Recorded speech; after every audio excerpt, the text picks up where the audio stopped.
News art of teaching या चॅनलवरती आपल्या सर्वांचं स्वागत आहे. विद्यार्थी मित्रांनो, पालकांना आणि कर्मचाऱ्यांना सुद्धा आपल्या सर्वांना प्रश्न पडत असतो की माझ्या मुलांना कुठे, तर माझ्या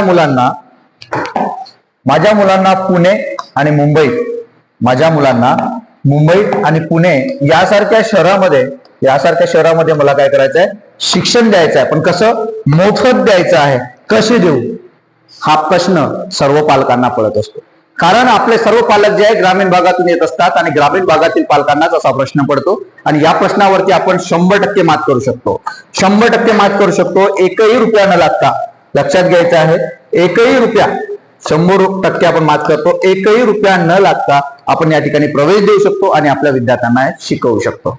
परंतु उपाय काय, मार्गदर्शन काय, याच्याबद्दलची आपल्याला माहित नसते. कोणीही जनजागृती करायला येत नाही. कोणीही आपल्याला माहिती याबद्दलची काही सांगत नाही आणि आपणही त्यांना विचारत नाही. आपण स्मार्ट जरी असलो, मोबाईल जरी स्मार्ट असला तरी आपण त्याच्यावर सर्च करत नाही. त्यासाठीच उपाययोजना म्हणून हा व्हिडिओ बनवतो आहे. आणि यावर उपाययोजनाच नाही तर तुमच्या विद्यार्थ्यांची जबाबदारी सुद्धा प्रवेशासंदर्भात मी घेतो आहे आणि माहिती आणि मार्गदर्शन सुद्धा देतो आहे. त्यासाठी डिस्क्रिप्शन बॉक्समध्ये माझा नंबर दिलेला आहे, ग्रुप्स आहेत, त्या ग्रुपवर जॉईन व्हा. मला प्रश्न तुम्ही विचारू शकता. व्हिडिओ संपूर्ण बघा, स्किप करू नका. आवडल्यास नक्की लाईक करा आणि शेअर सुद्धा करा. बघा, पुणे आणि मुंबई सारख्या शहरामध्ये माझ्या मुलांना मला शिकवायचं आहे. कारण माझा मुलगा आता काय झालेला आहे, आता माझा मुलगा जो आहे, आताच त्याने काय केलेलं आहे, माझ्या मुलाने 12वीची परीक्षा दिलेली आहे.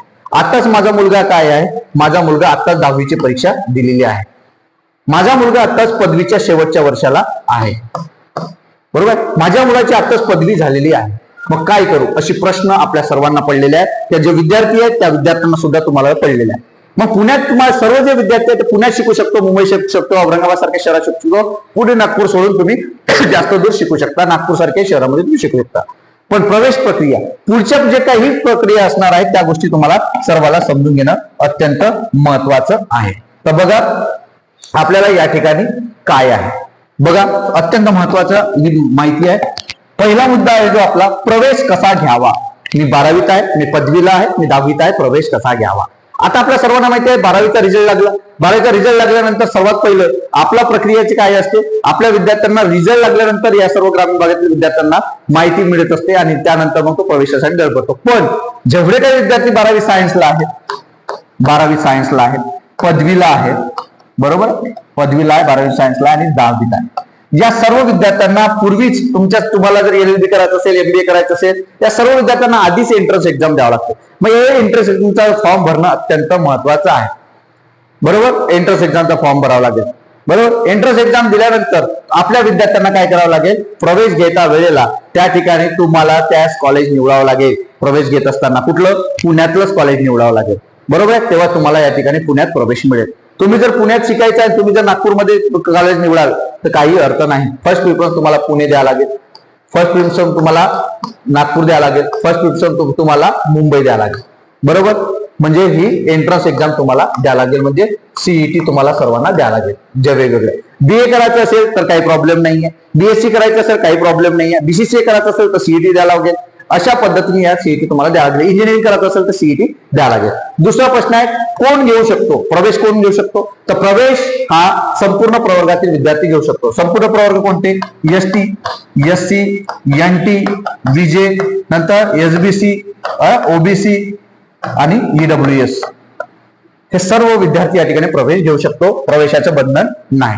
नंतर कुठे घ्यायचा प्रवेश, कुठे घ्यायचा, पुणे घेऊ शकतो, नागपूर घेऊ शकतो, वेगवेगळे जे जिल्ह्याचे ठिकाण आहेत त्या ठिकाणी तुमचा प्रवेश घेऊ शकतो. 36 जिल्हे किंवा 34 ZP जिल्हा परिषदचे ठिकाण, म्हणजे 36 जिल्ह्यामध्ये तुम्ही प्रवेश घेऊ शकता. नंतर कसा घ्यायचा प्रवेश, तर कसा घ्यायचा मी तुम्हाला आताच सांगितलं की कसा घ्यायचा. CETची एक्झाम तुम्हाला द्यावं लागेल. मार्गदर्शन वेळेवर लागले तर मी आहे, तुम्ही मला फोन करू शकता, तुम्ही व्हॉट्सअपवर मला मेसेज करू शकता. नंतर गुणांची अट आहे का, हो, गुणांची अट आहे. गुणांची अट त्या ठिकाणी आहे. पण लक्षात घ्यायचं, गुणांची अट अत्यंत महत्वाची आहे. कारण पुढे आपल्याला राहण्याची आणि खाण्याची व्यवस्था सुद्धा झाली पाहिजे, त्यामुळे गुणांची अट आहे. तुम्हाला गुणांची, फर्ग्युसन कॉलेज सारखं, जसं पुण्यात FC कॉलेज आहे, मॉडर्न कॉलेज आहे, बरोबर आहे, गरवारे कॉलेज आहे, अशा विविध जे चांगले कॉलेजेस आहेत त्या कॉलेजमध्ये जर तुम्हाला प्रवेश पाहिजे तर त्यात गुण असणं गरजेचं आहे. चांगले गुण असणं गरजेचं आहे 12वीच्या परीक्षेमध्ये. त्यामुळे आताच ते ऍप्लिकेशन आपल्याला करता यायला पाहिजे. नंतर महत्वाचं आहे, प्रवर्गाची किंवा जातीची अट आहे का, जातीची अट आहे का? तर नाही, प्रवर्गाची जातीची अट नाही. कोणत्याही प्रवर्गातील विद्यार्थी या ठिकाणी प्रवेश घेऊ शकतो. नंतर स्कॉलरशिप मिळेल का? होय, स्कॉलरशिप आपल्या सर्वांना मिळणार आहे. स्कॉलरशिप कोणती? सर्वांना स्कॉलरशिप मिळत असते. भारत सरकार शिष्यवृत्ती सर्वच विद्यार्थ्यांना 10वी नंतर मिळत असते. परंतु त्यात भागणार आहे का? तर स्कॉलरशिप जे एससी एसटी हे जे विद्यार्थी आहे यांना किती टक्के स्कॉलरशिप आहे? 100%. दुसरी गोष्ट, मुली जर असेल तर मुलींना सुद्धा आता काय झालं? मोफत शिक्षणाला 100%. कोणताही व्यावसायिक कोर्स असेल तर ते किती कोर्सेस आले? 642 जे कोर्सेस आहे त्या 642 कोर्सेससाठी मुलींना एकही रुपया लागत नाही. मोफत प्रवेश आहे. यांची फीस कोण देणार आहे? यांची फीस गव्हर्नमेंट देणार आहे. कोण देणार आहे? गव्हर्नमेंट यांची फीस देणार आहे. त्यामुळे मुली पुण्यात शिकू शकतात, प्रत्येक जिल्ह्याच्या ठिकाणी शिकू शकतात. एकही रुपया त्यांना लागणार नाही. राहण्याची व्यवस्था मग कुठे होणार आहे? सर्वात महत्वाचा प्रश्न. ऍडमिशन घेतली आम्ही, बरोबर आहे, प्रवेशही मिळाला, पण राहण्याची व्यवस्था? राहण्याची व्यवस्था सर्वच प्रवर्ग. कोणते प्रवर्ग? सर्वच प्रवर्ग. एससी साठी समाज कल्याणचे वसतिगृह आहे, पर्सेंटेज पाहिजे. एसटी साठी आदिवासी वसतिगृह आहे, पर्सेंटेज पाहिजे. नंतर ओबीसी, एनटी, विजे, एसबीसी या सर्व विद्यार्थ्यांकरिता इतर मागास व बहुजन कल्याण विद्यार्थी हॉस्टेल आहे. 100 मुलींची कॅपॅसिटी आणि 100 मुलांची कॅपॅसिटीचे वसतिगृह आहे. आणि हे जे विद्यार्थी आहे हे सर्व प्रवर्गातील विद्यार्थी एसटी सोडून हे सुद्धा कुठे येऊ शकतात? समाज कल्याणच्या वसतिगृहामध्ये येऊ शकतात. कुठे आहे हॉस्टेल? प्रत्येक जिल्ह्याच्या ठिकाणी. हे हॉस्टेल कुठे आहे? प्रत्येक जिल्ह्याच्या ठिकाणी हे वसतिगृह आहे. पुण्यात येरवड्याला आहे, नंतर विश्रांतवाडीला आहे, नंतर हडपसरला आहे. अशा वेगवेगळ्या ठिकाणी हे सर्व हॉस्टेल या ठिकाणी मुलींसाठी आहे आणि मुलांसाठी सुद्धा आहे. या ठिकाणी प्रवेश प्रक्रिया घेऊ शकतो. पण अट काय आहे? पर्सेंटेज तुमच्या मुलांना जास्त पाहिजे. 75 अबोव जर पर्सेंटेज असेल तर तुम्हाला चान्सेस असणार आहे. मग आता वसतिगृहामध्ये 75% आहे, वसतिगृहामध्ये माझा नंबर लागलेला नाहीये, तर मग आम्ही शिकायचं नाही का? राहण्याची व्यवस्था कुठे करू? हा प्रश्न आपल्या सर्व पालकांना आणि विद्यार्थ्यांना सुद्धा पडतो. तरी सुद्धा विद्यार्थी मित्रांनो पॅनिक होऊ नका, घाबरू नका. त्यावर सुद्धा शासनाने पुन्हा उपाय काढलेला आहे. मग कोणता उपाय? तर आर्थिक मदत योजना त्यांनी काढलेला आहे. मग आर्थिक मदत योजना कोणासाठी आहे? तर सर्वच प्रवर्गातील विद्यार्थ्यांसाठी आर्थिक मदत योजना आहे. मग कोणती आहे? एससी जे विद्यार्थी आहेत त्यांच्यासाठी स्वाधार योजना आहे, एससी विद्यार्थ्यांकरिता. नंतर जी एसटी विद्यार्थी आहेत त्यांच्यासाठी स्वयं योजना आहे, पंडित दीनदयाल योजना. हे स्वाधार जी आहे डॉक्टर बाबासाहेब आंबेडकर नावाने ही योजना आहे. आणि नंतर आहे ओबीसी एनटी, विजेएनटी, एसबीसी साठी सावित्रीबाई फुले ज्ञानज्योती योजना.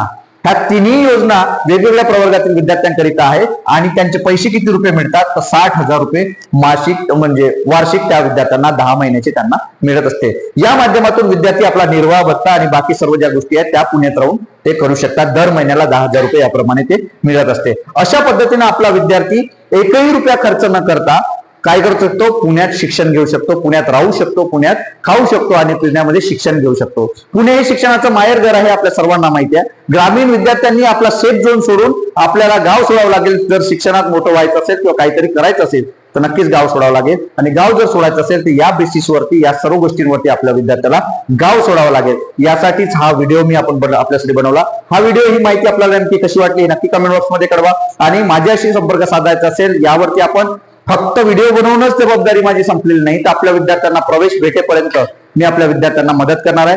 तो कोणीही कानाकोपऱ्यातला असो, महाराष्ट्रातील विद्यार्थी असेल तर त्याची मदत करणं हे आमचं कर्तव्य म्हणून आम्ही कायमस्वरूपी हे नेचर फाउंडेशनच्या माध्यमातून काम करत असतो. त्यामुळे हा व्हिडिओ जो आहे हा जास्तीत जास्त विद्यार्थ्यांमध्ये पाठवा. का? तर 10वीचा रिझल्ट अजून पेंडिंग आहे, 12वीचा रिझल्ट पेंडिंग आहे, पदवीचे रिझल्ट एक्झाम पेंडिंग आहे. त्यामुळं जर आपल्याला या व्यतिरिक्त जर पुढे शिकायचं असेल तर नक्कीच आम्ही त्या संधीचं सोनं, या संध्या तुम्हाला उपलब्ध करून देऊ. त्या सोनं करणं आपलं सर्वांचं काम असणार आहे. त्यामुळे हा व्हिडिओ नक्की आवडला असेल तर शेअर करा. आणि आपली जबाबदारी सुद्धा असणार आहे की त्या विद्यार्थ्यांपर्यंत पोहोचवणं आणि त्यांची मदत घेणं. धन्यवाद.